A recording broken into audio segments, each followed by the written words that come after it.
Hello, I'm Dr. Betsy Blair. I'm a health psychologist working at the Aurora St. Luke's transplant program. And today I'd like to talk to you a little bit about how to consider asking somebody if they might be a living kidney donor for you. So I'm here today with Denise, and we're going to talk a little bit about this process. Hi, Denise. Hi, how are you? Good, how are you? I'm good, thank you. We're going to talk a little bit about how you might pursue asking somebody to consider donating a kidney to you. So I want to just talk about the process first, and then we'll dig into it a little bit more. When you're talking about living kidney donors, there's really two main ways of going about it. The first is that you may ask individuals directly, and that's what we're going to explore today. The second is more of a community awareness. For example, putting a notice in a church bulletin or an office newsletter, but we're not going to talk about that today. That will be at another time. So the first step, if you're going to be asking someone to consider donating, is that you need to go through the entire workup first. So as the recipient of the kidney, you would go through a workup, all of your doctor appointments, go through the selection committee process, and be actively listed for needing a kidney. That's the point where you could begin to think about asking somebody to donate to you. When you're on the list, you're then waiting for a deceased donor kidney, but kidneys, unlike other organs, allow you to possibly have a living donation instead. So the first thing to do would be to really educate yourself about what it would be like to be a donor, so that if you're asking somebody to be a donor, you know what you're asking of them, and you can answer their questions, or at least their most basic questions. So you need to learn, and your transplant coordinator can help you with all of that information. We're ready to educate people in that regard. Then you want to start thinking about who possible donors may be. They can be younger or older. They could be family members or not. You don't necessarily need to be related. So each person that you think about, you want to consider, are they in essentially perfect health? Because a donor will only be accepted as a potential donor if their health is close to perfect. What's the person's lifestyle like? What's their stress level like? You don't want to ask somebody who is already overwhelmed with life's demands. This would be too much for them. And then probably the third thing is you would want to look at that person's support. Are they somebody who can help them recover after surgery and go through that process? If you have ideas of one or two or more people that you'd want to think about, next, and I think this might be one of the most important parts of the process, is you need to realize that you need to be prepared to hear no. You shouldn't ask somebody if you aren't prepared for them to say no to you. If it would break your heart, if it would make you feel so let down if they said no, then I would suggest you don't ask them, because you're really risking the relationship and doing some damage to the relationship, and that's not something you'd want to do. I like to compare this to proposing marriage to somebody. Most often, when somebody proposes marriage, they give thought beforehand. They don't just blurt it out, although sometimes they do, and sometimes that works, sometimes it doesn't. But most often, I think it's good to have it well thought through. And I think in general, most people don't propose marriage if they expect the person to say no, right? They Correct. think there's a pretty good chance that they'll say yes. So in that sense, this is very similar to that. So if you think about people that you want to ask, and you're prepared to go through the process and hear them say no, then I would approach one of them individually and ask if there's a quiet time and place where you could talk. You don't want to do it, well, you don't want to tweet or text them, that's a question, and you don't want to do it in a hallway or at a family gathering. You want to do it more in a setting like this where the two of you can talk, think about things and not be interrupted and not feel rushed at all. So then you would want to ask the person if they had time to talk and sit down. And the first step is you would want to tell them your story. You may or may not know I have kidney disease. You'd explain through that process and that you're on the list and now you're looking at people who may consider being a living donor. Then you would briefly describe what the process is of what a donor would go through. And then I'm going to point out that the most important verb I'm using here is consider. You're not going to ask somebody to donate you a kidney. You're going to ask somebody to consider donating a kidney, because they need to have the time and the freedom to think through this process very carefully.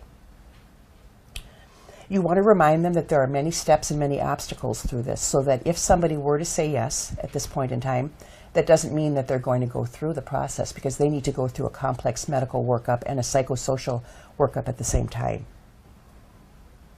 So if somebody is interested, and even if the person says, yeah, yes, let's do it. Let's get right on it. You need to thank them and say, we need to sleep on this. You really need people to take time and think through the decision and talk with their family members as well, because this has a ripple effect and it does affect a lot of other people. So if after sleeping on it, if the person that you ask says, yes, I'm interested in pursuing this, then you need to be prepared to give them the name and number of the donor coordinator in your clinic. At that point, what I would suggest is you would say to the person, thank you very much.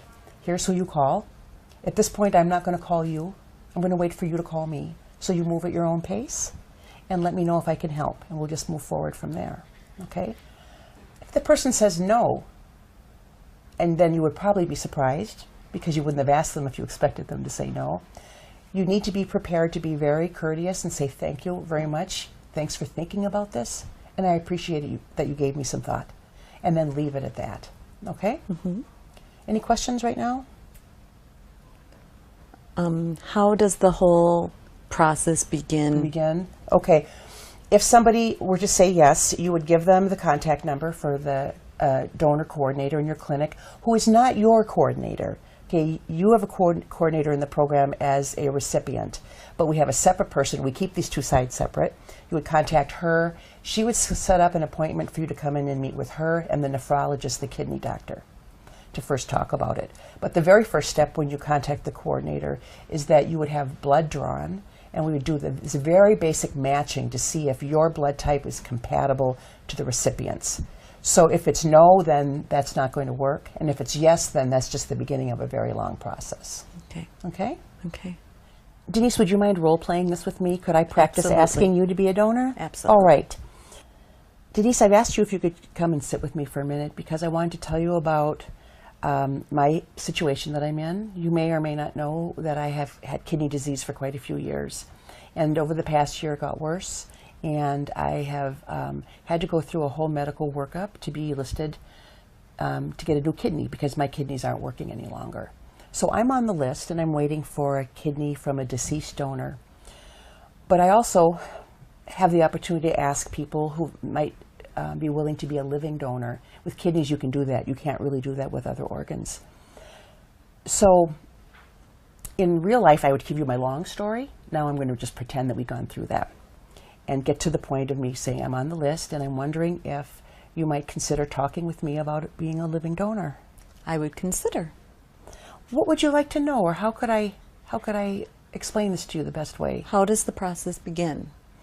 Well, the process begins with me once we've decided that you really do want to do this, because I don't want to decide today. I want us to sleep on it. Okay. But if you do decide that you want to consider this, I would give you the name and number of the donor coordinator in our clinic. And she's not my coordinator. There's a special coordinator just for potential donors. You would call her. She would give you some information, and you would have some initial blood work done.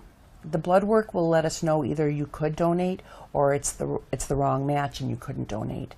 And so that's really just a trip to a lab for blood work. Okay. Once the lab work's done and say we're a match. Yeah. Then you would come into the clinic and you would meet with the donor coordinator and one of the kidney doctors.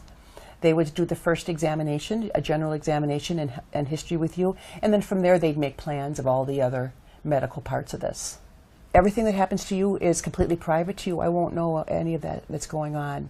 And your coordinator, as I said, will be different than mine. Okay. So there's a lot of steps through here. And one of the things that's important to know is that many people will pursue being donors, but they can't actually end up donating because they have some medical situation that maybe they even weren't aware of in their bodies. The two most common are that people have high blood pressure or diabetes, or they have a strong history of those things in their families, which could put another person's kidneys at risk, and they wouldn't be the donor. So lots of people who pursue being a donor start the process but find that there's some complication to prevent them from moving forward.